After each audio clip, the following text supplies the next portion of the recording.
This channel's content is strictly for educational and informational purpose and does not endorse or promote any form of violence, harm, illegal activities, self-injuries and communal disharmony. কলকাতায় খুন বাংলাদেশের সাংসদ আনোয়ারুল আজিম, এমনটাই জানিয়েছেন বাংলাদেশের স্বরাষ্ট্রমন্ত্রী Asaduzzaman Khan. New town থানায় এলেন সিআইডি ডিআইজি সোমা দাস। ঘটনা তদন্তভার নিচ্ছে সিআইডি। বরানগরের এক পরিচিতের বাড়িতে 12 মে যান আনোয়ারুল। পরদিন ডাক্তার দেখানোর জন্য বেরোনোর পর থেকে নিখোঁজ তিনি। কোথায় বাংলাদেশের সাংসদের দেহ খতিয়ে দেখছে পুলিশ। সরাসরি বিক্রম রয়েছেন আমাদের সঙ্গে, বিক্রমের কাছে যাব। বিক্রম, আমরা কিছুক্ষণ আগেই যেরকম দেখছিলাম নিউ টাউনের একটি আবাসনে গিয়েছিল পুলিশ, সেখানের কি আপডেট রয়েছে? এখন তো নিউ টাউন থানায় ফিরে এসছেন তারা, এখনো পর্যন্ত কোনো খোঁজ পাওয়া গেল কি?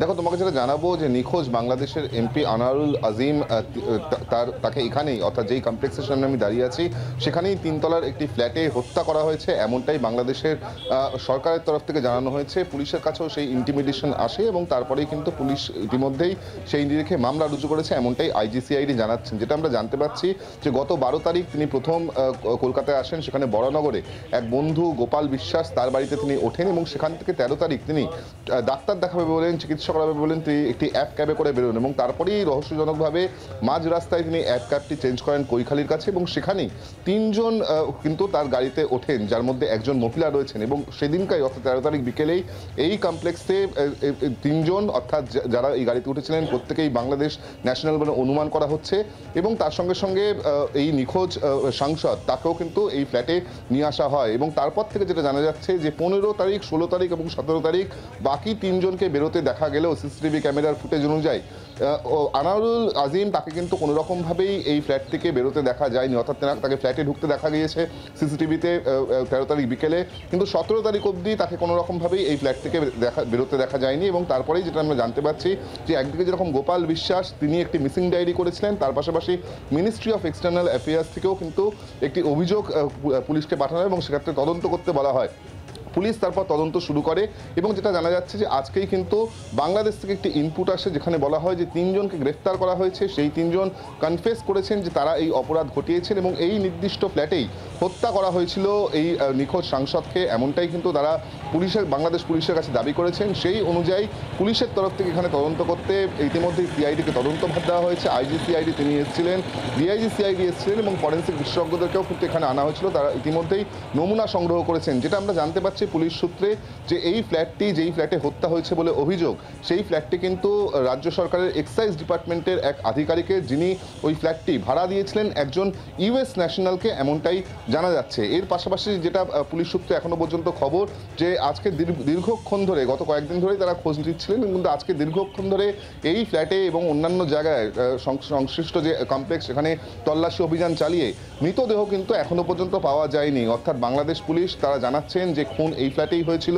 অভিযুক্তরা তারা স্বীকার করে নিয়েছেন তারা হত্যা করেছেন, কিন্তু মৃতদেহ কোথায় সেই প্রশ্নের কিন্তু এখনো পর্যন্ত উত্তর পাওয়া যায়নি। অপরদিকে কি কারণে এই হত্যাকাণ্ড ঘটনা হলো, কি কারণে খুন করা হলো, তাও কিন্তু এখনো পর্যন্ত স্পষ্ট নয়। আপাততভাবে পুলিশ যেটা জানাচ্ছে যে তারা কিন্তু ইতিমধ্যেই যে সমস্ত নমুনা তা সংগ্রহ করেছেন, ফ্ল্যাটের মধ্যে দিয়ে একাধিক জায়গায় ব্লাড স্টেন পাওয়া গিয়েছে, যার নমুনা ইতিমধ্যেই ফরেন্সিক বিশেষজ্ঞরা নিয়েছেন এবং সেই সমস্ত যে সায়েন্টিফিক এভিডেন্স তা তারা খতিয়ে দেখছেন। পাশাপাশি কোথায় এই 3 জন এখান থেকে বেরিয়ে গিয়েছিলেন, কোথায় বা মৃতদেহ গেল, সেই খোঁজও কিন্তু এই মুহূর্তে পুলিশের তরফ থেকে করা হচ্ছে। কিন্তু আপাততভাবে এই ফ্ল্যাট বা এই কমপ্লেক্সে তল্লাশি অভিযান চালিয়ে এখনো পর্যন্ত কোনো মৃতদেহ পাওয়া যায়নি, এমনটাই পুলিশের তরফ থেকে জানানো হচ্ছে। কোথায় মৃতদেহ গেল বা কিভাবে কি কারণে এই খুন করা হলো তা এখনো পর্যন্ত স্পষ্ট নয় পুলিশের কাছে।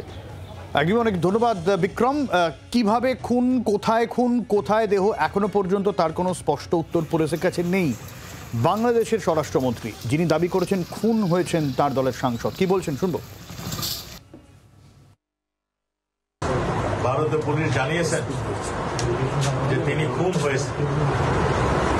আমরা ইতিমধ্যেই তাদের যে তথ্য ভারতীয় পুলিশ আমাদেরকে দিয়েছিলেন, সেই তথ্য অনুযায়ী আমাদের পুলিশ, বাংলাদেশের পুলিশ, এদের তথ্য অনুযায়ী তাদেরকে যারা খুন করেছেন কিংবা খুনের সঙ্গে সম্পৃক্ত ছিলেন আমরা যা সন্দেহ করছি এবং তাদের থেকে যা আমরা তথ্য পেয়েছিলাম, সেই তথ্য অনুযায়ী তাদের মধ্যে থেকে আমরা 3 জন অপরাধীকে আমাদের পুলিশ ধরেছে এবং তাদের জিজ্ঞাসাবাদ চলছে, তদন্ত চলছে। আপনারা জানেন ওই এলাকাটা একটা সন্ত্রাস কবল এলাকা, ওই ঝিনাইদহের এলাকাটা।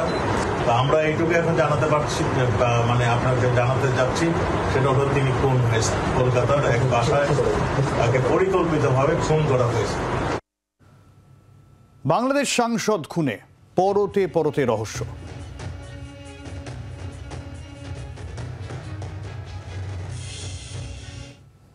আর খুনিরা বাংলাদেশেরই এমনটা ঢাকা পুলিশ জানিয়েছে। ঢাকা গোয়েন্দা পুলিশের প্রধান হারুন রশিদ তিনি জানিয়েছেন খুনিরা বাংলাদেশেরই, এবং বাংলাদেশের খুনিরা কলকাতায় খুন করলেন বাংলাদেশের সাংসদকে। খুব স্বাভাবিকভাবেই গোটা বিষয়টা নিয়ে রহস্য গাঢ়।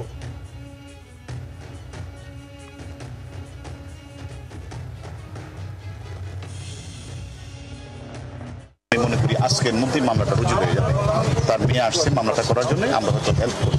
এই হেল্পের জন্য মূলত এসেছে। তারা হয়তো মামলা দেখেছেন, স্বরাষ্ট্রমন্ত্রী মধ্যে বলেছেন তদন্তের স্বার্থে আমরা এখন বলতে চাচ্ছি না।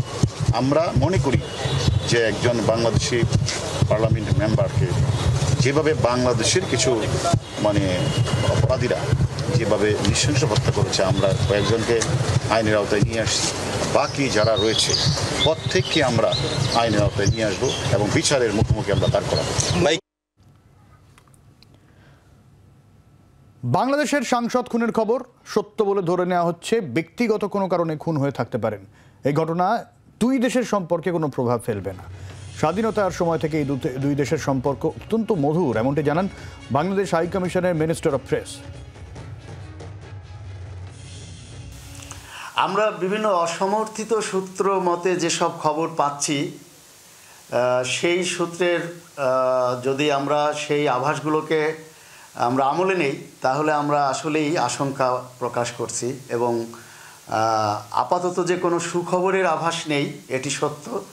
এবং আমাদের আশঙ্কা হচ্ছে বড় কোনো ধরনের দুর্ঘটনা ঘটতে পারে, অথবা তিনি সত্যিকার অর্থেই কোনোভাবে হয়তো কোনো ধরনের পরিস্থিতির মুখোমুখি হতে পারেন। সেই ক্ষেত্রে তিনি জীবিত আছেন না অলরেডি তিনি মারা গেছেন, এ বিষয়ে আমরা নিশ্চিত বলতে পারছি না। তবে গভীর আশঙ্কাটা আমাদের বিরাজ করছে নিজেদের মধ্যে।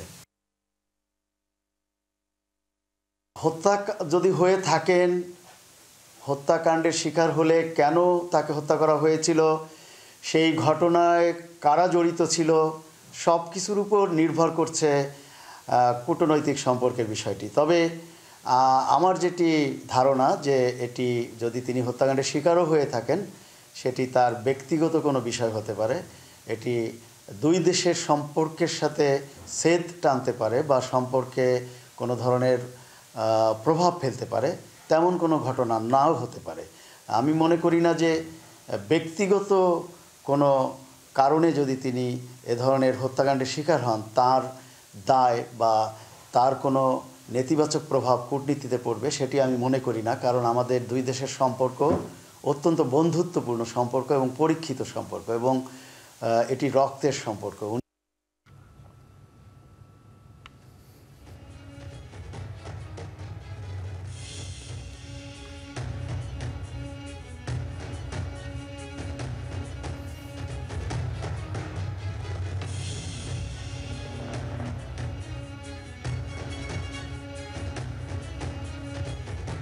অর্থাৎ গোটা বিষয়টা যে জায়গায় দাঁড়িয়ে রয়েছে, তাতে এখনো পর্যন্ত খুন বলে বাংলাদেশের তরফে দাবি করা হচ্ছে বটে, কিন্তু দেহ কোথায় কোথায় রয়েছে, তার দেহ কোথায় খুন করা হয়েছে, খুন করার পর কোথায় নিয়ে যাওয়া হয়েছে, তাকে সমস্ত বিষয়টা এখনো পর্যন্ত ধোঁয়াশায় ঢাকা।